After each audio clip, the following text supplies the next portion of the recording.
The life of Julie Anderson was like an American success story. 15 years ago, she started her own advertising and communication agency. Her business, luxury automotive. From New York to Chicago, Julie made a name for herself and quickly compiled a little fortune. Businesswoman as in Sex and the City, this young single lady lived the American dream. When I was working in corporate America, I could basically get anything I wanted. I mean, I owned a house and designed it with an architect and was able to buy whatever I wanted from any store and, a new dress for the evening. And it was very established, and really kind of was living the American dream. Still, beyond sports cars and easy money, Julie had something else in mind. This routine and the concrete jungle didn't fulfill her. In an America which is always taking risks, she decided to take on the greatest challenge. Change everything to live another dream and give meaning to her life. I always felt like the ocean was calling me, and when I finally made the decision that this is what I was going to do, it was a week. And I actually called my parents from South Africa and told them that I'd moved. So it was very, very quick. Put everything into storage, quit my job, and forced myself out the door.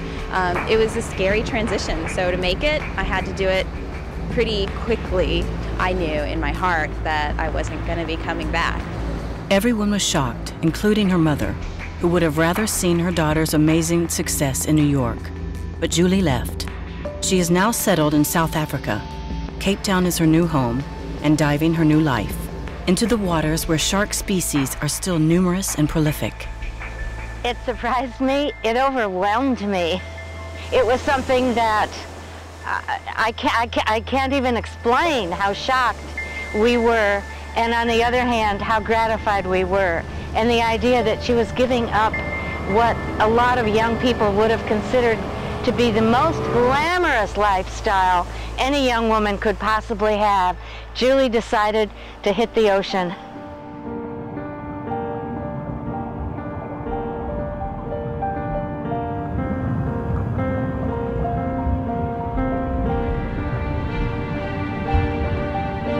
The first time I met a shark, there was fear. I was programmed like everyone else to think that sharks were going to try and kill me. But the first time I looked into the eyes of a shark, I realized that none of that was true. Being underwater with sharks is one of the most amazing experiences. Anyone who has ever gotten into the water knows what I'm talking about. They are totally different than anything you would ever imagine. And it's my nirvana. I absolutely adore it. Julie wanted her parents to understand her decision, so she asked them to come to South Africa. She used to dive with her father, but this time, she brings him into the middle of the sharks. We were diving with tiger sharks. I imagine there were 15 or 20 tiger sharks. They were just kind of swimming all over everywhere, and just kind of watched her, and it was kind of interesting because here we changed roles, and I was no longer the dad. She became the protector. Julie would use the same technique on the largest possible number. Make sharks known, allow people to get closer, for them to be respected.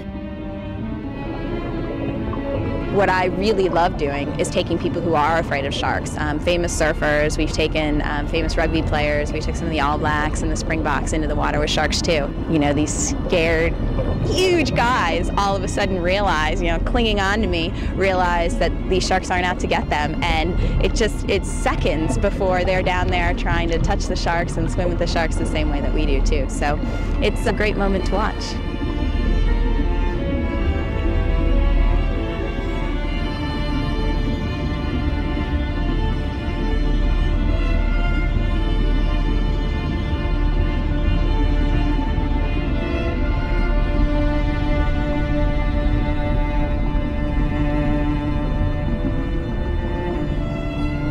Sharks really, really needed some help because so many people to test them. I guess I thought that I wanted to take that cause on. In South Africa, an influent community was at war against sharks. The surfers would support the government's project as for setting up anti-shark nets along the shores, for the safeguard of men versus the submarine enemy. Thanks to the divings, Julie makes them change sides. This victory helps her decide to protect sharks as a full-time job. Julie and the Shark Angels multiply their actions on the field. What counts the most for the Shark Angels is people at large. After the surfers' community, Julie got involved in schools and diving clubs with one message: sharks are not predators to kill, but endangered species. In spite of their reputation as man-eaters, Sharks have only attacked 5 humans in 2009 throughout the world, so it really is an image war that Julie launched into. A lot of what Shark Angels do is media and communication, so we use a lot of our business background and my background in advertising as well. But we also did a lot of work online, so we built an online website, we had online petitions to allow them to get on board and then take that campaign over themselves. From the city of Cape Town, the Sharks Angels travel around the world to gather information and denounce practices from the past, showing what's going on in order to rally the largest possible number. Julie wants to record the maximum of relevant images in order to get the Indonesian government involved and change the law. For here, shark is fished for generations, an ancestral tradition for those families. This morning, this boat has brought back about 15 sharks, hammerhead, thresher, and tiger, a real gallery of endangered species. It's tiger shark. These are my favorite shark. They're like home to me. They're just an amazing shark. They've got a great personality. They're the shark that I swim with the most, and the one that I've probably developed the closest relationship. It's tough to see them like this. We see them like this in Africa a lot too.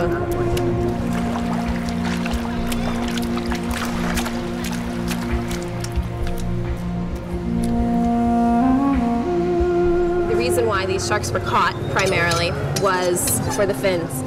The dorsal fin is the one that's most valuable, and then you've got the pectoral fins and the tail fins as well.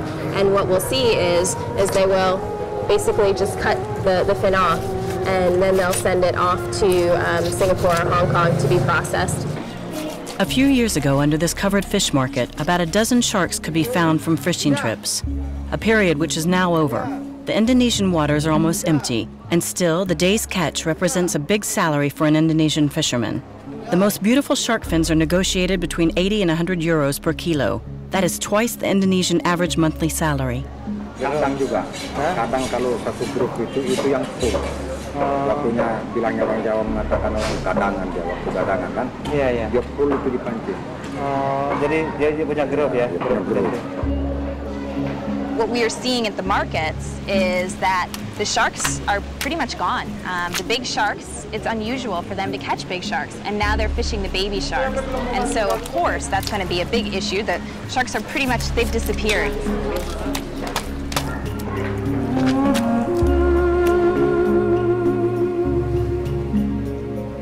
But whatever the catch may be, these fishermen know that their families will manage to survive and work.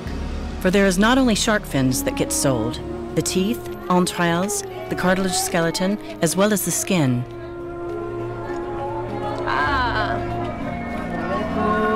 Oh, there's a lot more there.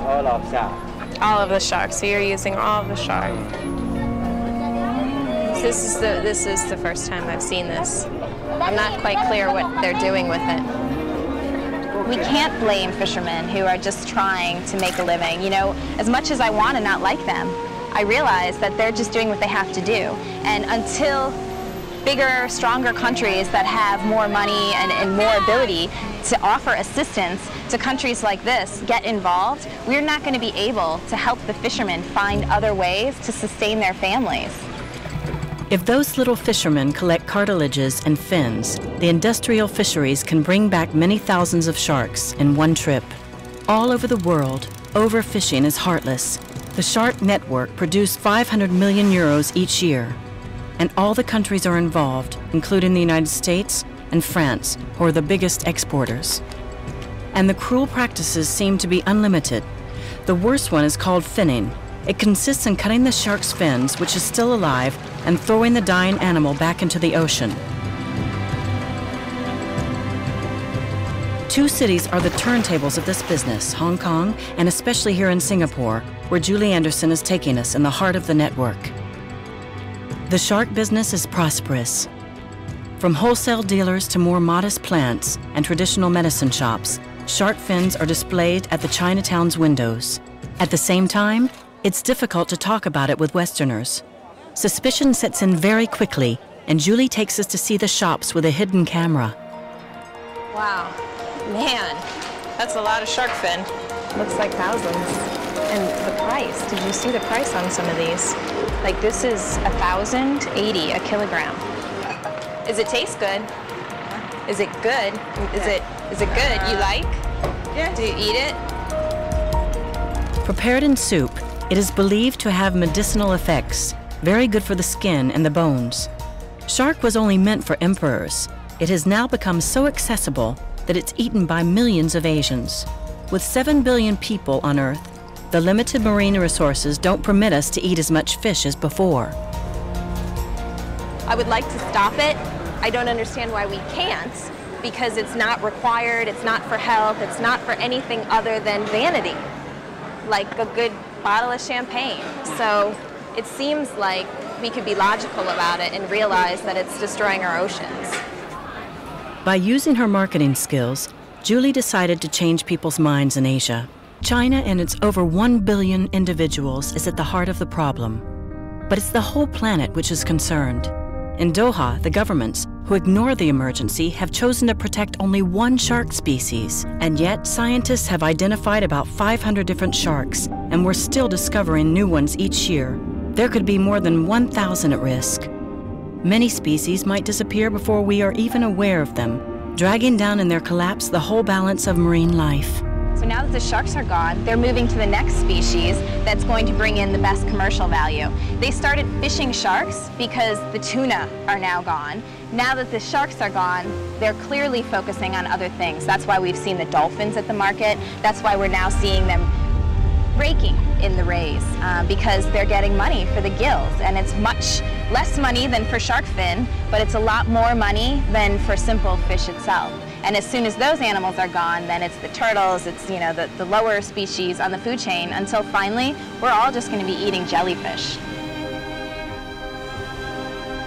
People complain about things, and a lot of people want to make change, but very few people actually do it. And I just felt like standing by and watching the sharks disappear wasn't something that I could do.